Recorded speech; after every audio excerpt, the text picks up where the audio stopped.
What's up, everybody? It's your boy Lydell Dinero, and on this episode of the Best of Bias podcast, you got your boy back in the building. I know it's been a couple of weeks, and it's been longer than expected. You can tell I'm still rough and gruff. I'm not fully back from the vacay yet, but it was the birthday extravaganza, over in Cabo. So I can't wait to tell y'all all about it. Got some NFL stuff to catch y'all up with, some previews for the championship round, NBA check-in, some WWE content, some news, pop culture wise. Got a lot of stuff for you, but I'm leaving short and sweet because we got to get back in the flow of things. But I know once I start, it's gonna be just like riding a bike. But I know you glad the podcast is back. I'm glad to be back. It's a little chaos around me, as you can see. I haven't really gotten back into the full flow of recording, but hey. It's nothing. You know what I'm here to do. You know what it's time for. It's time for another episode of the Best of Bias Podcast. And you know who the hell the host is here. It's your boy Lydell Dinero, 33 years old now. I'll wait for you guys to say happy birthday. Go ahead and say it. 1, 2, 3. Happy birthday. Thank you. I appreciate y'all. The family. Welcome to a whole new episode 194, I believe. 194 approaching 200. So we would be at 197 right now if I didn't have to go take some time off in the sun. But again, last year was a long year. I had a lot to do. I had a lot to overcome. So it was deserved that I throughout these holidays and as my birthday approached, we missed a couple of episodes. We've been working so hard throughout the year to get you every week, but hope y'all was able to bear with me. But we back now. I'm not going to stall y'all with more talking. Let's get into it. I think this might be Sunday when it comes out. 2 days after my release. I know I'm messing up, but next Friday, I have you guys back on track. Nothing has changed. We always going to be here. Just took a couple of weeks off to recuperate. But it's the Best of Bias podcast again, aka thank you for the video. Thank Reynolds. Thank you for the theme song track, the beat, you know what I'm saying? But everybody, we here now. Let's get right to it. It's the Best of Bias podcast with that theme song. Yeah, let's do it. It's the best of bias. You need the earful. You should try us. From pop culture to the movies to unite us. It's the best of bias. The best of bias. Yeah. It's the best of bias.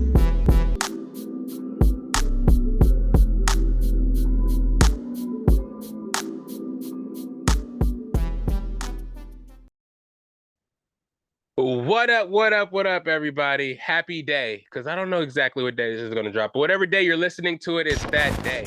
I just wanted to be sure to get in here before the NFL game started. If you're listening to this Sunday morning, I try to get this in for you so you can hear what I got to say about it, because I've been blessing y'all with the NFL picks throughout the year, and I'd be remiss if I didn't hop in here and let y'all know. But again, I'm back. I know it's been like 2 weeks, no pod. Third week, it was late. I know. I just needed to recuperate. I thought I can come back from vacation and jump right back into it like it's nothing, but I needed a couple of more days to gather myself. The trip was amazing. Cabo St. Lucas. Thank you so much, Ryu Palace.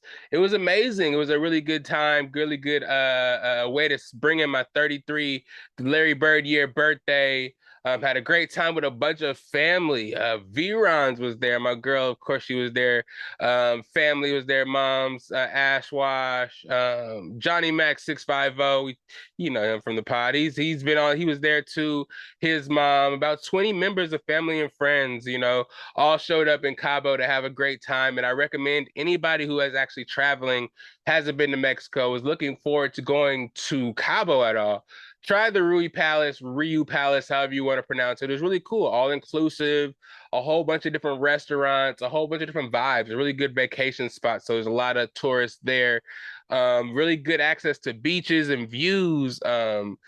We did so much. We did the boat cruises. We're able to see some whales jumping out the water and migrating out here to Mexico to the warm water to have their children from Alaska. It's crazy. It's crazy to see. It was a great experience, and to experience that with my girl, to experience it with a bunch of other people that I normally don't get to experience vacations with all the time, and to celebrate something as special as 3 birthdays and my recovery from Hodgkin's lymphoma. It was just a good celebrations, showered in love, showered in appreciation. And again, thank you, Ryu Palace, for letting us celebrate and bringing out these new birthdays, bringing the new year with you guys. If you guys saw anything from the Instagrams that I was posting, man, if you follow my page, SAC_Lydell, I don't know if I posted as much on the Best of Bias page itself because I wanted to keep it podcast based. You don't really want to put too much of my personal life out there on the actual pod page because you guys don't care about that. If you want to check out what I'll be doing in my spare time, check me out on my page. But though I do be posting cons and stuff or whatever, kind of pod related stuff on the pod page. It's kind of give or take, but just make sure you're following both pages because if you did, you saw all the parties we were able to attend. Santa Fe, the neighboring resort, had all the parties for the Ryu Palace. We had the all pink party, the all white party, the neon parties. If you saw my Instagrams, it was going crazy. People was in the foam pools. People was shooting foams, pouring champagne into people's mouths. It was a good time, a good mixture of classic fun for the family as well as party fun for the younger adults there. We did a whole bunch of coordination and a whole bunch of coordinating pictures, orange days, rainbow, like just wear a solid color. We was out there looking like a rainbow at the beach. Just a bunch of stuff we got to do, and I'm happy that everybody was able to attend and participate in all the days. The older folks, the family members, are able to get out and travel still.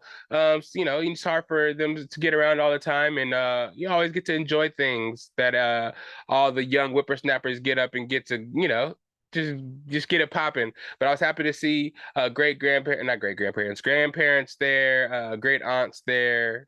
I think it's great aunts, grand aunts. I don't know how you say it. My aunts. But it was cool. It was cool. Missing a couple of heads, but there's more trips to come. I was just so motivated by this trip and so refreshed that I can't wait to get to the next excursion that we're gonna do, man. These cruises, man. I wish I could do a better job of vlogging during these things, but I'll be on the go so much and try to just get it on my phone as far as just to show you guys afterwards. I don't really record myself or interview people for the pod in the moment. So again, follow the SAC Lydell page.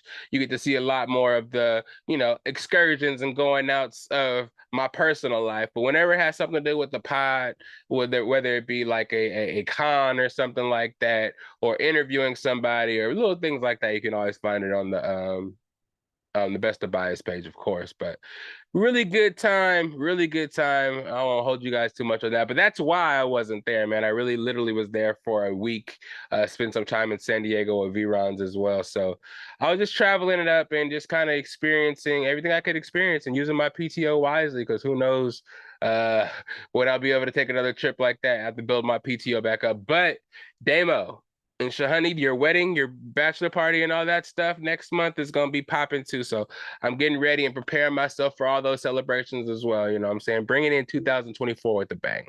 But that's what I've been up to. Hoping everybody is ready for some Best of Bias podcast. I know you guys been missing it. Haven't been plugging y'all and promoting it like I have been. So you guys probably know something was off, but I try to slowly get in here and start posting stuff back to the Instagram so y'all know that I'm still here and not just kind of going by the wayside or giving up on the pod, because a lot of podcasts do be failing, man. You'll see the podcast going well for a couple of years, they're weekly, and then you stop seeing the pod for a couple of weeks and you're like, where did the pod go? Did we lose them? Did they fall off? Nah. No, we here, and you already know. So I'm never gonna, pod 193 when I drop that. I try to let you guys know I was gonna be gone on a little trip, so expect it. But we back and we talk about some shit. So what are we starting with? Let's start with some sports, NFL action. Man, last weekend we had the divisional rounds. I was in Cabo while it was going on. Another really good experience, actually, because who knew that all the fans for the NFL that were in the divisional rounds would be traveling to Cabo and all pack into one sports bar at the time of the playoffs. It was a really good experience, man. Though I'll start with let's go in order. The first game, the Ravens and the Texans game, I didn't really think the Texans really stood a chance. CJ Stroud was kind of walking like on glass slippers, I want to say. It was a Cinderella story for him. Offensive rookie of the year, probably. First year quarterback, first year head coach, so won the division first year, won their first playoff game, and made it to the divisional. So they're playing with house money. Lamar and them had something to prove. Everybody's thinking Lamar Jackson's going to win MVP. The last 2 years, the Ravens have been without him in the playoffs and weren't able to showcase what they're really made of. And injuries themselves kind of derailed the Ravens the last couple of years. And this year, even injuries happened. But they had that one guy that kept them in the game, and that's really going to prove to be the guy to take them over the top, because you keep seeing Patrick Mahomes win championships for his team. Ravens and Lamar Jackson, he's supposed to be that guy to do it for his team. The shit we see him doing on the field, as far as every year rushing for like 1,000 yards and being able to throw the ball too and get the ball to all the weapons that they have that are actually getting healthy at the right time. Bateman, Zay Flowers, Odell Beckham, Mark Andrews is coming off IR for this conference championship round. Isaiah Likely coming on, them signing Dalvin Cook, and not to mention the defensive players that they've always been a defensive team, so they've been kind of stacking that defense over the years. The whole Roquan Smith signing when the Bears let him go was a steal. Kyle Hamilton, him getting drafted a little bit later because of injury coming out of Notre Dame. Jadeveon Clowney's resurgence, and that whole line that they have over there, the D linemen, the outside linebackers are great. I think they may have gotten one of those outside linebackers, Zadarius Smith. Do they still have Zadarius Smith? I'm not too sure. He may be on a different team. I think he may be on the Vikings now. But either way, their defense is making noise, especially at the right time. You know what I'm saying? They're able to give up a lot of pieces and still win without pieces. So they were able to dismantle the Ravens and put their Cinderella story to an end to turn back into the Pumpkins. You know what I'm saying? 34-10. The Ravens did their thing. The next game that day, though, the NFC divisional round, the first game, Packers versus Niners, was a lot closer. The 49ers, man, it just seems like sometimes when they have breaks and a little, they're susceptible to get rusty. You know what I'm saying? They do need rest because they have players get injured. Last year, 3 quarterbacks got injured in the NFC Championship round. Debo got injured in the beginning of the game in this Packers game. You know what I'm saying? And he's been nursing injuries, and a lot of players have been nursing injuries. McCaffrey throughout the year to get to them solidifying that 1 seed. You know what I mean? So rest is good for them, but at the same time, it's not, because we saw that coming into this Packers game. We kind of held the 49ers defense to a really high regard and kind of felt like they'll be able to shut anything down regardless of who they played, especially the Packers being the 7th seed coming into the playoffs. We kind of expected the Niners to kind of shut down that offense, but we saw in the beginning of the game, Aaron Jones was able to do what he wanted, get a whole bunch of rushing yards, and that was working for a good amount of the game. It just happened to be the 49ers had players, that are able to take place to the house in an instant. They have Christian McCaffrey on the 49ers, and for some reason they decided not to try to run the ball a lot in the beginning and to try to put the ball in Purdy and Ayuk and Kittle and whoever he can throw the ball to his hands, when they really should just ride Christian McCaffrey. You guys have been doing that, or they have been doing that the whole year. So for them to stop when it mattered the most in the divisional round was kind of weird, which kept this game kind of close. The Packers were able to score and get the ball going in the running game and make the plays they needed to make in the passing game, with the receivers getting open, some broken coverage situations. But it only took like really one stop by the 49ers, and one stop by the 49ers, and then Christian McCaffrey handing him the ball, he's going to score touchdowns. I think he scored a couple to take them over the top. I think they won by 3. They won 24-21. Got pretty lucky. Brock Purdy did make some mistakes, adding to the scrutiny that he is getting. Some people think he's MVP. Some people think he's just a quarterback being carried by a bunch of weapons on offense and defense. But who knows, man? He's going to have to prove it on the big stage, whether it be the NFC Championship game this is NFC Championship game that he's going to be playing, but in the Super Bowl ultimately, because the 49ers have been there before. They've had the players, they have the teams, they had the Fred Warners of the world. The defensive line is never going to be as stacked as it is right now. It can cover up some of the weaknesses of the secondary without I forgot their safety's name that got injured, tore his ACL or something like that. But the corners, Ward and Diamador Lenore, they're not the best corners, but they're able to do their thing due to that nice pass rush, you know what I mean? And the offense should be clicking when you can give the ball to McCaffrey 20 times a game and just see what happens type shit. You should be in a good spot. So I'm hoping the 49ers, or not hoping, the 49ers fans are, and what should happen is the 49ers should just handle business. The Lions are pretty good, but I'll get there when I talk about them, when I talk about the NFC Championship. But yeah, the 49ers are able to move on 24-21. Jordan Love did have a good season, playing with house money there too. The Packers were worried about finding a quarterback after Aaron Rodgers left to the Jets. They're now seeing that Jordan Love can be that quarterback, the throws that he's making, the plays that he's making, how he is under pressure. Everything was on his shoulders this year. And I think he had some downs, but he had way more ups. And when his ups were ups, people were saying that boy is the next coming to something great. You know what I'm saying? So we'll see what happens with the Packers. Shout out to them, but they did lose 24-21. This next game, Bucks versus Lions, man, I personally can tell you all about it, but it was interesting. Firstly, because again, I was in Cabo. I'm gonna keep mentioning that throughout the pod, but I was there in a bar in Cabo, in Mexico, with a bunch of Detroit Lions fans. They came all the way out west. Well, I'm a Tampa fan, and nobody's really a Tampa fan out west anyway, so it's kind of hard to find a Tampa fan in general. But for the fact that there's only one Tampa Bay fan amongst a bar full of Detroit fans in Cabo was nuts. But anyways, the game was really good, man. Me personally, I want to start by saying I am really proud of the Bucks. You know what I'm saying? There's been lots of ups and lots of downs this season. You heard me go through it. You heard me talk about it. And I just want to give my hats off to Baker Mayfield. I want to give our hats off to our defense. I want to give our hats off to all the players on the team, really, because there's a lot of scrutiny going around. From me personally, coming into the season, everybody expected us to win 4 games only and be the worst team in the league or some bullshit like that. Me personally, I'm very happy about the effort that they put up. I'm very happy about the amount of games we won. We're in the divisional playoffs, bro. Like, I didn't think that was even possible. I didn't think it was possible to even win our division. I didn't think it was possible to win a first round playoff game at all, especially against the Eagles. So I know this all sounds like excuses, but I just want to start off by saying I am proud of the team and how Baker Mayfield played. I mean, there was some times in the game, in the season, where I'm like, Baker Mayfield needs to be benched, coach needs to be fired. But towards the end of the season, Dave Canales, shout out him too, even though he left and went to the Panthers on us. But he called some good plays for Baker and put Baker in the right spots to be great, and showed that he is worthy of another contract. Put Mike Evans over 1,000 yards for his 11th straight season, putting him up there with the greats, Jerry Rice and a couple of others. I think it's only Jerry Rice though that's really did it that many times, at least 11 times. But yeah, it brought out a lot in our team, man, especially for a team that was doubted and projected to lose every week, and nobody had a chance to win anything. And the only time they ever gave us a chance to win partially was against the Lions after we beat them. Like, come on now, be real. If y'all watch the games, then watch the games and have your critiques be actually up to date. But anyways, the Lions were able to win 31-23. It was a hard fought game, man. After we played them earlier in the season, they beat us 20-6. Everybody thought the Lions were going to come through and just dog walk us, especially since they're at home. And their offense was kind of clicking since their first round of the playoff victory. But the Bucks played really well.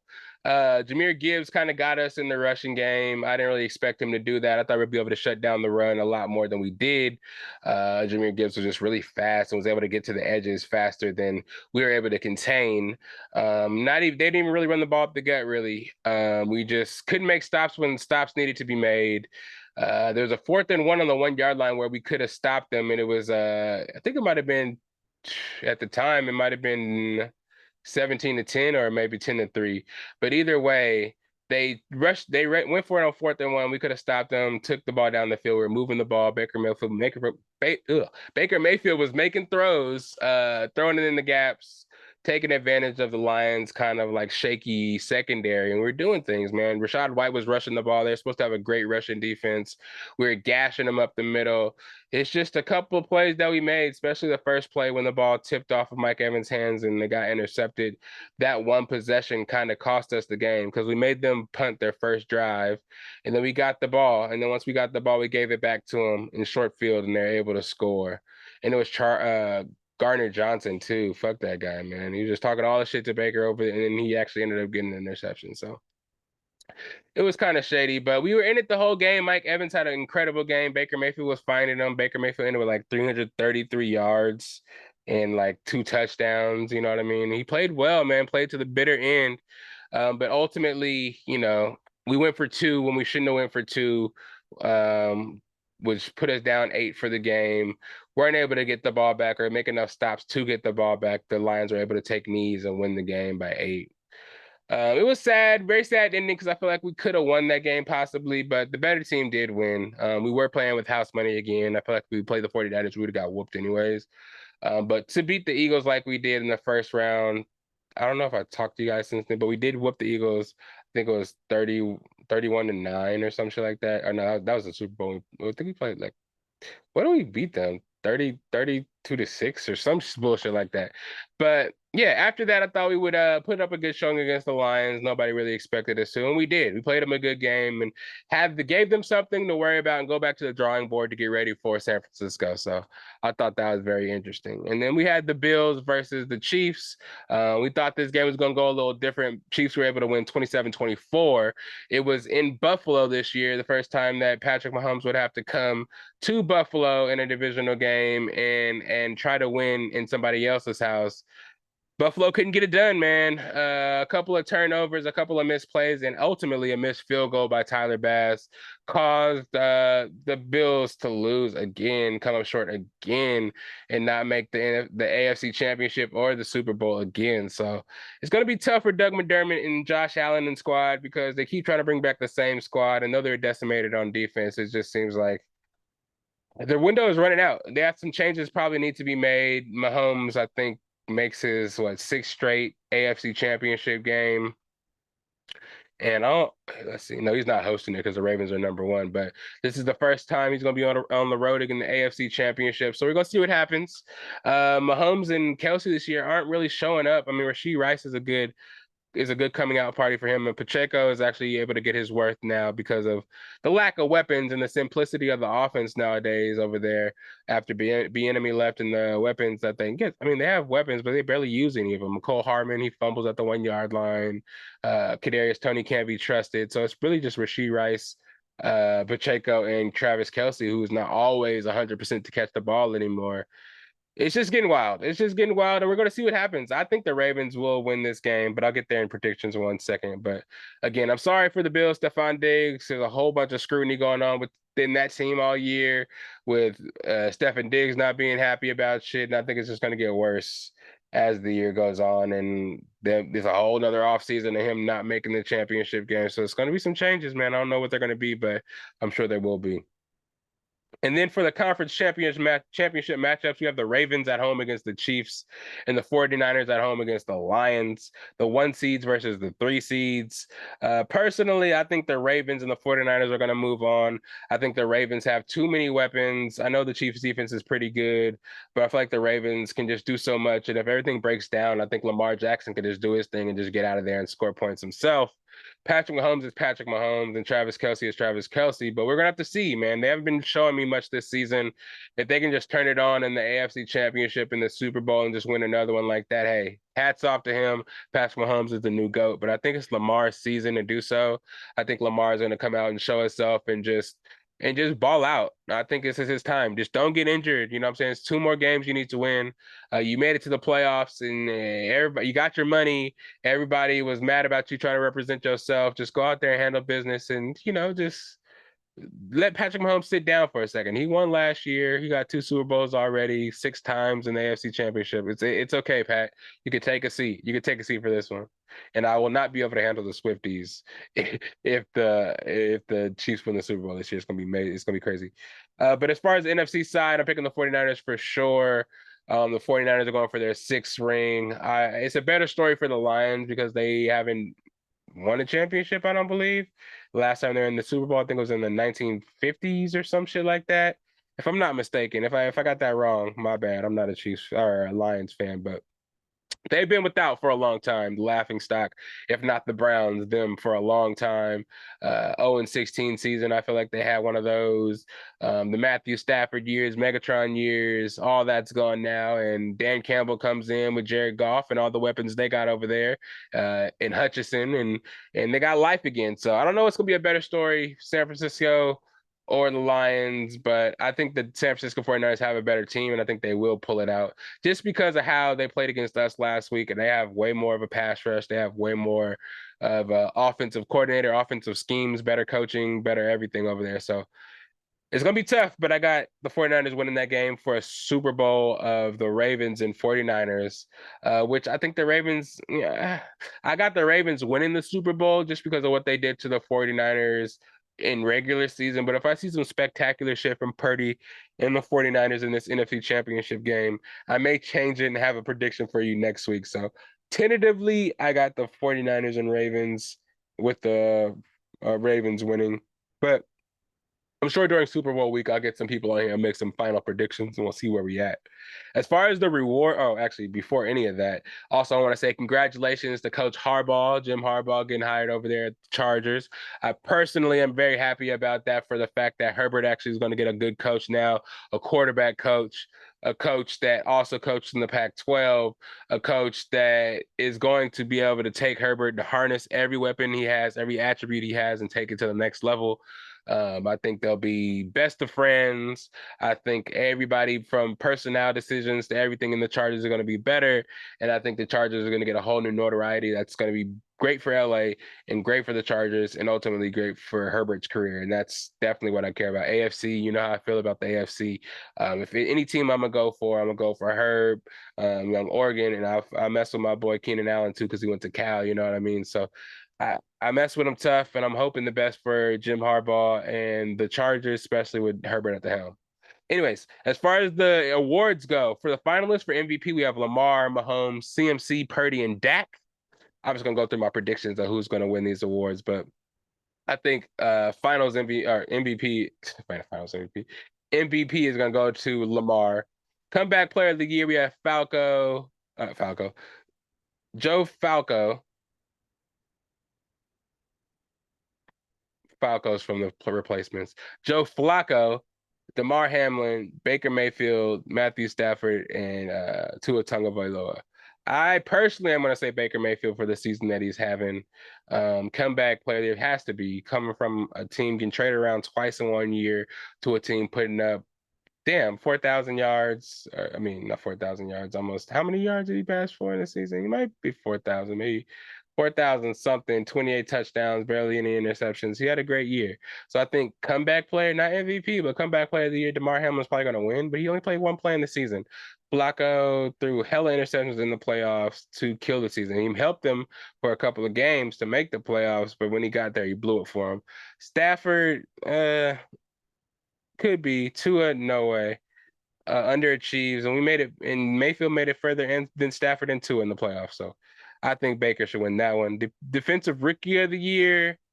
Let's see. We have Will Anderson, Jalen Carter, Joey Porter Jr., Kobe Turner, and Witherspoon from the Seahawks. Kobe Turner is from the Rams, the linebacker there.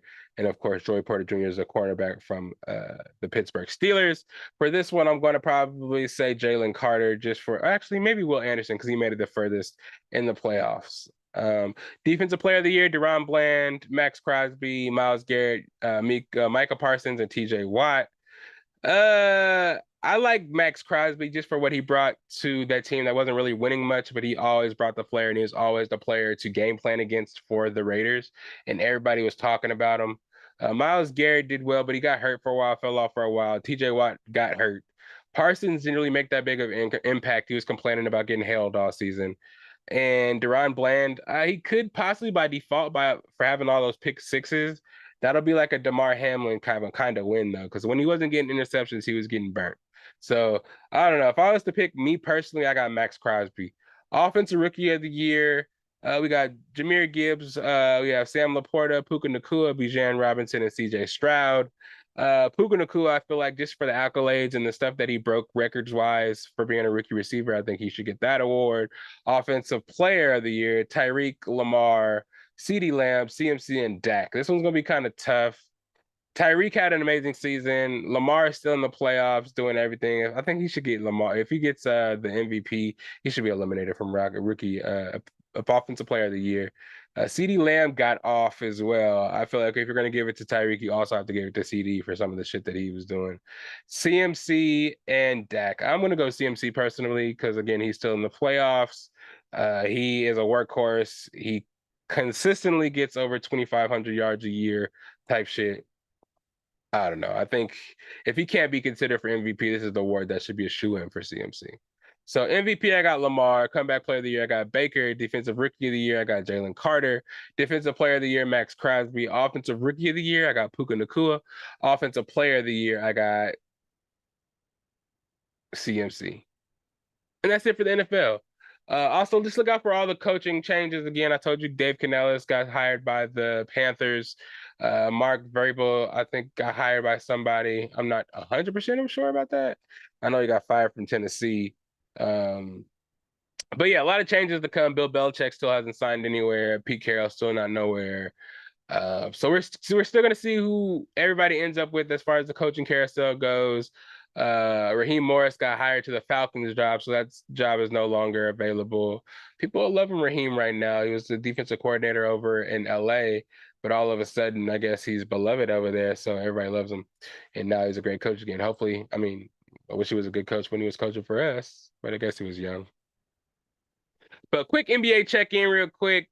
We're in the midst of the season, over halfway. We're actually in rivalry week as we speak.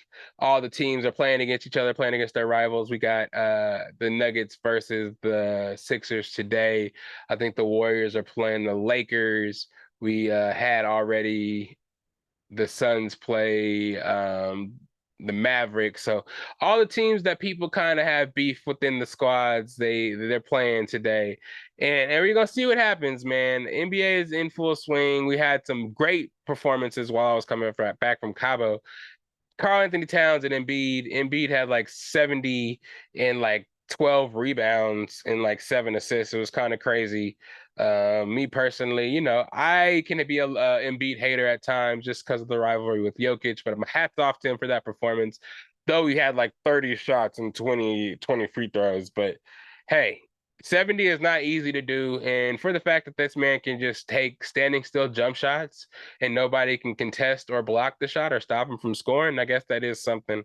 And I guess if people are fouling him, I guess he is doing something to get fouled. So I can't hate that much. And it's just funny how two people that I kind of dislike in the NBA were the ones that got off, really. Karl-Anthony Towns, I think he had like 65. These guys had like 40 in the first half. It's crazy. He had like 7 to 10 threes. He prides himself on being one of the best shooting big men, so he'll let it fly from the three, but he ain't gonna bang with nobody. It's just good to see. It's really good to see. Giannis is still out there balling, and you guys already know what Jokic be doing. You know what I'm saying? I think he's been shooting like 70+% for the last 5 games. He's shooting 60% from 3 right now, averaging 25.5 points, like 12 rebounds, 9 assists. It's just crazy. The skill and development of the big man is just kind of it's getting wild because it was already hella hard for guards to get recognition in the league. Behind the Steph Currys of the world, behind all the great guards that were in the past. Now we have Shai Gilgeous-Alexander, De'Aaron Fox, all these other guys kind of making the way for that. But then once you get to the bigger position, it's like people that are so raw there that it's gonna be hard for other bigs to get their notoriety either. Şengün, Sabonis. It's just crazy. It's crazy, man. And Chet Holmgren, we have the young guys coming, Wembanyama. It's just been crazy to see this season. This the elevation and the elevation of skill. I think Booker had another 60 points last night. He's had like a couple of 50-point games this season. Luka Doncic already last night broke Embiid's scoring record for the year, scored 73, and I think he had like 10 assists as well. Like it's getting crazy. I don't know how NBA has gotten to this where people are just putting up incremental numbers. I think because the superstars are kind of phasing out And me personally, I'm looking at it, I'm like, Jokic would never, ever, ever take 20 to 30 shots. I mean, he can score. I've seen it done before. Him score 25 points in the first quarter. I've seen him score 30 points and a half. I've seen it all. But I feel like him personally, he prides himself in getting other shots. He prides himself at doing other things in the game that it would never come down to him taking 30 shots or 20 free throws. I think it would take too much out of him. You know what I mean?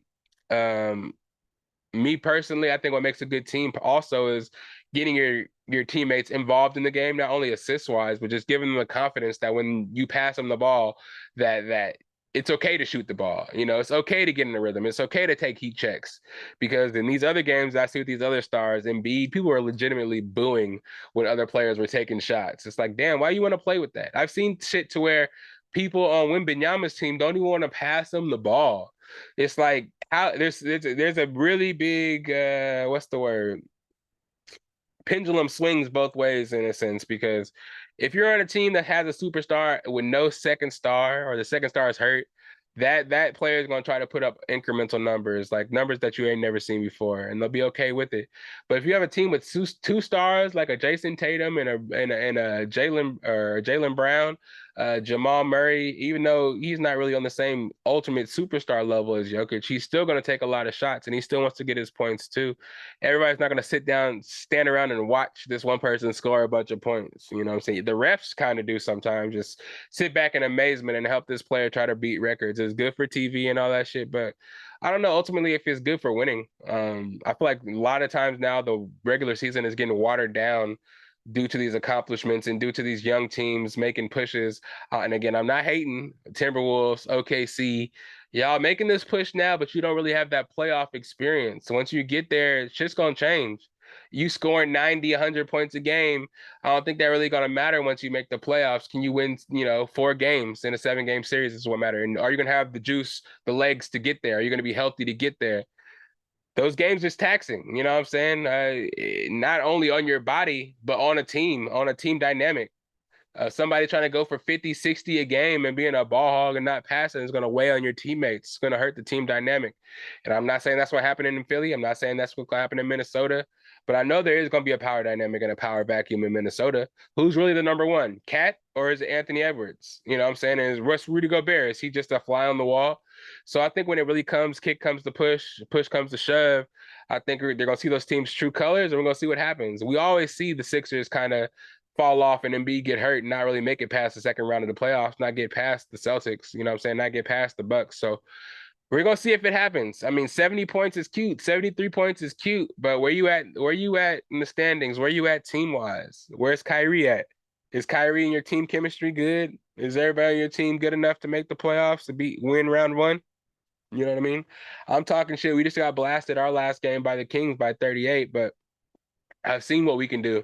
You know what I'm saying? While we were in Cabo, I saw us beat the Celtics on national TV. You know, I've seen it in their house. I've seen it done. You know what I mean? So it's shit like that that's really going to matter when it comes down to in the grand scheme of things, man. My Nuggets right now are hit and miss sometimes. Jamal Murray, Michael Porter Jr., Aaron Gordon need to be more consistent. It can't just be Jokic, or we're going to look like we did the other day against the Knicks. You know what I mean? And these teams that are we have that target on our back. I say this all the time. Now that we won that championship in the fashion we did, every team's going to want to size up against us and bring their A game. And we got to bring our shit when they bring their shit. We can't just, get punched in the mouth and expect to try to come back just because of the champions, you know what I mean?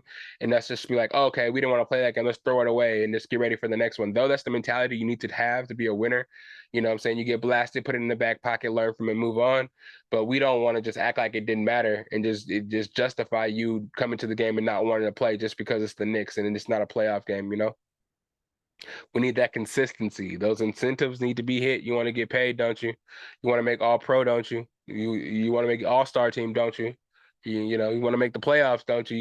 You want to get in that playoff rotation, don't you? Come on, boy. You gotta make it. Trade deadline is coming, and we don't know we know a couple of people that are safe, but we don't know ultimately if everybody's safe. So we won last year. Last year is last year, man. Every team that are down there in the bottom, Warriors, Lakers, since they're not winning now, this is their ultimate move. This is what they did last year.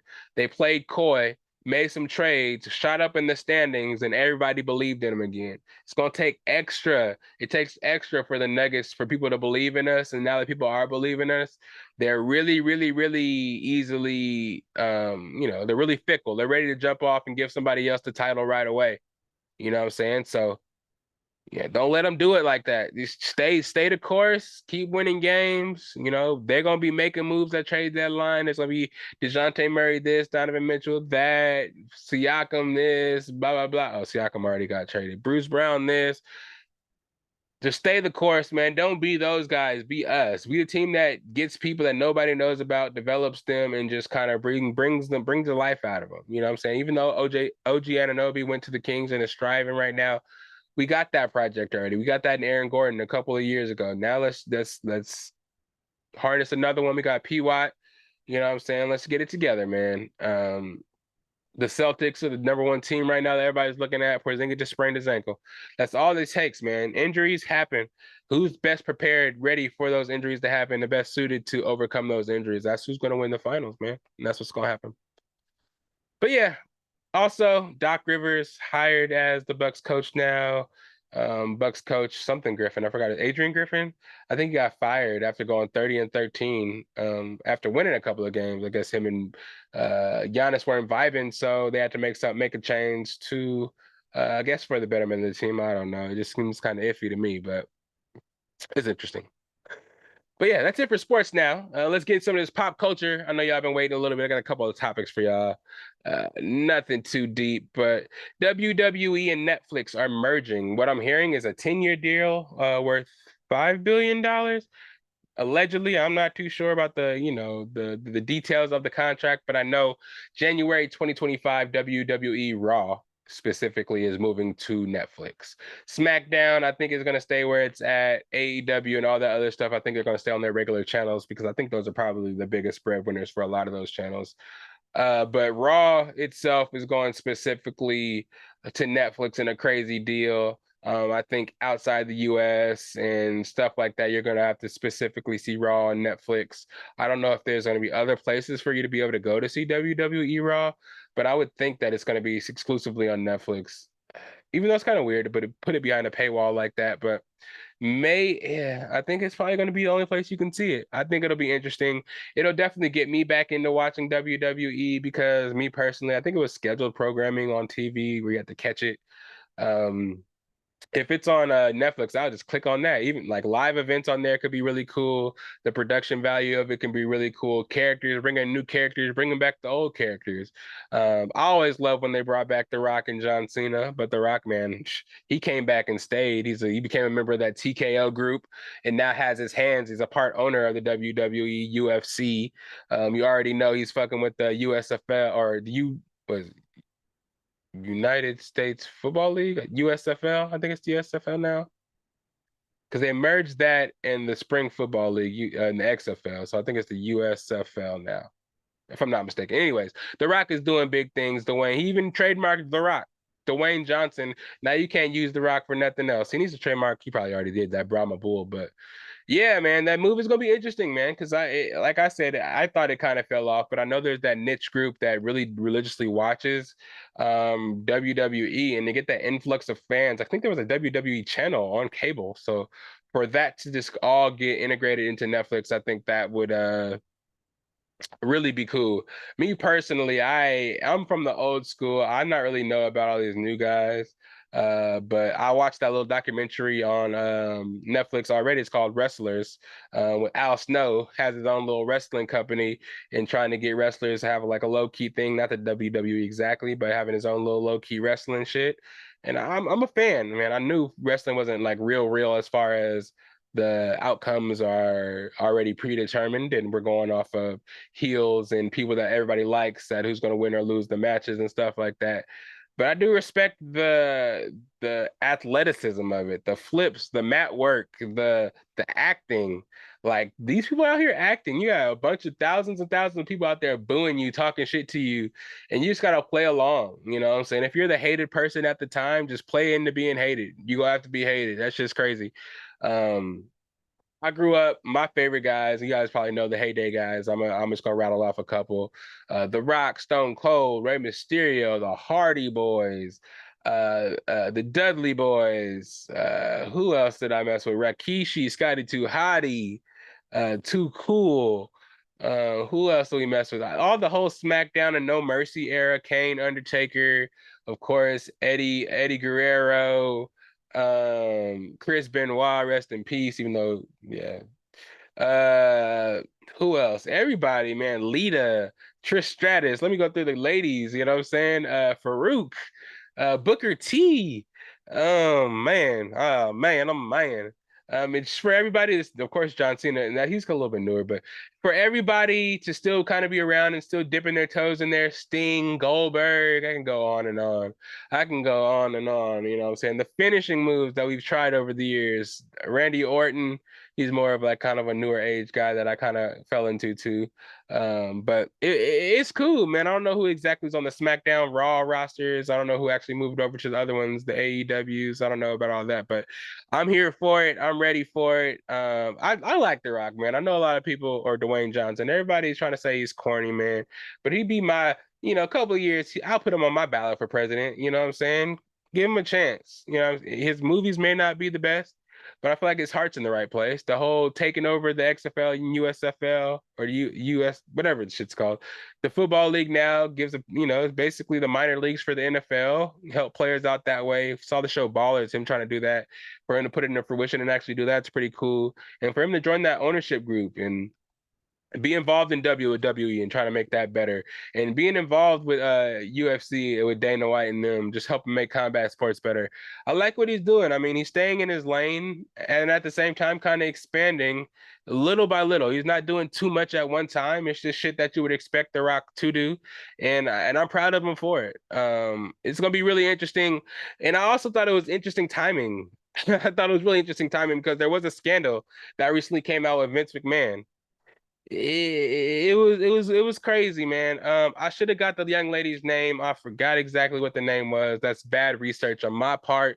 But Vince McMahon has stepped away from the WWE, which I think in part was why, they just put the whole light and kind of try to throw us off of it, with The Rock kind of stepping up and taking over, not necessarily taking over the WWE, but just letting us know that he joined that ownership group that had a hand in the WWE, just for us to say that, okay, maybe they're going in a different direction, giving The Rock the opportunity to clean it up and shed a better light on the WWE. But this story is kind of bad, and I believe it personally. Sorry, WWE, but Vince McMahon has been involved in the WWE for a long time, and I know I've seen clips of him saying the N word. I know there's been some shit, throughout social media in the before social media times, where shit was acceptable to do in the WWE just to keep everybody entertained media wise. That's not okay now. I knew that shit was gonna catch up eventually. I know Stephanie McMahon and Triple H didn't really fuck with Vince McMahon in real life. I didn't think that was just in kind of like, wrestling WWE kind of storyline. I thought it was real. And for the fact that now some shit's coming out about it. Let me get to the story first of all. I kind of just walk away from it. But basically, this girl in the WWE, this female athlete, was said she's calling out Vince McMahon because he's saying that, first of all, he's like a sex trafficker, and he actually, gestured her to go ahead and send Brock Lesnar a scantily clad, naked video doing some inappropriate stuff, just to persuade Brock Lesnar, after he retired from the UFC, to come back to the WWE. He had this young lady send a naked video to him just to try to get him to come back. And she's kind of saying that this power dynamic and the shit that he's been doing over the years has affected her, and he's been doing it for years and years, and she wants it to come out now, and she's suing him for it. Me personally, I already know what's gonna happen because I think it already got an emotion while we were just sitting here before the story came out. One, he stepped down. He did the OP Diddy, stepping away from the TV network and the media outlets. He gave up his power to seemingly, which is The Rock. I'm assuming that he's going to be involved in kind of like what the goings on of the WWE. And he probably paid the girl off already. The story came out a little bit now, but I think since that step down happened behind the scenes, I think he's just gonna pay her some money and get him to settle, because he has all the money in the world. WWE's been going for a long time. He's old as shit now. It's probably in his 70s, almost 80s. So it's time for him to sit down and just kind of escape to Mexico, wherever he want to retire to anyways. Give it to The Rock, have The Rock clean it up with his squeaky clean image, and just be like, okay, this guy's no longer involved, and we're going to do what we need to do to make this situation better, which was give this girl millions of dollars. It is crazy how these rich people operate, man. How do they feel like these shit's not going to come to light? And Brock Lesnar, is he like free in all this? Like, does Brock Lesnar, is he a dickhead for wanting these pictures? Did he want the pictures / video? Did Vince McMahon be like, hey, I'll send you this video from this fine girl if you sign back with us? Check this out. Like, she's all yours if you come back. Like, one, that's still creepy, no matter how he did it. But is his ties, is his hand clean in all this? Because he's still wrestling. I think he came back to wrestling and was wrestling like at least twice. He went back and forth from USC to wrestling a couple of times. You know what I mean? So yeah, man, it just seems like all the rich people that we know in the world are coming, all their secrets are coming home to roost. And it's ugly. It's an ugly game, man. It's an ugly game. People are out there getting these lawsuits, though. A lot of them, I'm not doubting that they were damaged, they were harmed, they were affected by what was going on. Some people are just out here trying to get money off of lawsuits for no reason. And I mean, personally, I need to find me one. I ain't gonna attack powerful people. You know what I'm saying? I don't need the P. Diddy's of the world. I don't need the Vince McMahons of the world. Though those people, I'm not saying that you guys are money chasing and grab. Though I do kind of feel sometimes if you settle in these cases, and if this guy is as bad as he sex trafficking, doing all this crazy shit you are saying that he's doing, for a person to settle and just get money and just be quiet about it, sign NDAs after, is kind of weak. If you're gonna come out, go all the way, because if you wanted just to take some money from it, I'm sure they would have paid you off way before you came public with everything. Again, no victim blaming here, but I'm just saying, if you're trying to get that money, make it known you're trying to get that money, not trying to make it seem like you're trying to help everybody in the process. Though, I mean, your battle's not, you're not trying to fight everybody's battles, but at the same time, I would think if there was sexual assault, if there was sex trafficking going on, your words and your information could, help save future people rather than you just taking millions of dollars and being quiet. So that's just going to help you and your family, But anyways, like I said, I need to find me a lawsuit, because did you guys hear about this story about this man suing Red Bull for them not giving him wings? What kind of shit is that? He sued Red Bull and won. They settled $13.5 million because Red Bull did not give him wings. I drink Red Bull all the times. I didn't get one goddamn feather. Do I got a case? Can I get 1 million? I don't need 13 of them Jones. I need one. Like, bruh, what should I sue McDonald's because the Happy Meals don't make me happy? You know what I'm saying? I don't know. What else? What can you guys help me come up with something? Because I'm trying to get a couple $1 million. I'm trying to take the podcast to the next level. Like, if everybody else can just go out here and bullshit and just get everything they want out of it, let me get some. Like, I ain't trying to be sexually assaulted. And again, I'm not making light of anybody that's fucked up, and that would be fucked up for me to do. I just kind of feel like, God damn, let me get $50, $100 prize picks. Let me get something. You know what I'm saying? I won some money, but I feel like I didn't win a prize. I'm like, God damn, I know you got a bunch of money. Flaming hot Cheetos don't make flames come out of my body. They ain't flaming when I eat them, and I think I want them to. I think somebody sued McDonald's for their coffee being too hot and them spilling it. Bro, I can get some money from somewhere, bro. I can get some money from somewhere. Like, something has to give. But that's it for the pop culture world. But I do got something I want to tell you about. And I'm going to dual cameras for this. And I'm going to dual cameras because this shit is wild. Avatar the Last Airbender, my guy. February 22nd on Netflix. I was talking about Netflix already. I got to mention it now. Not no Way of Water, no Avatar like that. No Avatar like that's Aviator, my bad. But Avatar the Last Airbender. We're talking Aang. We're talking Zuko. We talking Katara. We talking Toph. What you know about Toph, yo? Man, I'm so excited for this. The last Airbender movie, Avatar Last Airbender movie was boo-boo. I don't know what race the people were. This is supposed to be a show based in Asia. We had nobody that was Asian in that last movie. The airbending, the firebending was all stupid. This one, the effects look amazing. The storyline look amazing. Everybody looks age accurate. You know what I'm saying? Zuko looks amazing. Aang looks like a little kid, like he's supposed to look like a little kid. I love it.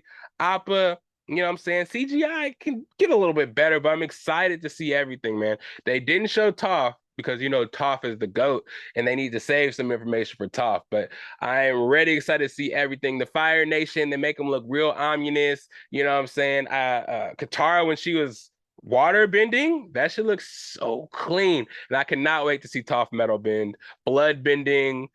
Korra can come into it. There's so much shit, and I cannot wait to see what they have for us. Hope it's like 12 episodes. Netflix, you're gonna do us right. I trust you. Everything y'all been doing kind of has been mid so far. I'm sorry, Kevin Hart, that last movie was kind of mid, but this one, February 22nd, y'all. You will not be remiss. You gotta see it. Check it out. I'll be there. Are y'all gonna be there? We gonna see. Yeah. But that's enough for dual cameras, man. I'm gonna keep it short and sweet for y'all. Yeah, go see that shit because I'm a big fan. My section over here, I got a whole bunch of Avatar pieces, whole bunch of stuff, and it's like one of my favorite shits. I mean, if you like anime, it's not necessarily people don't really call Avatar: The Last Airbender anime per se because it's more like a animated cartoon type of thing.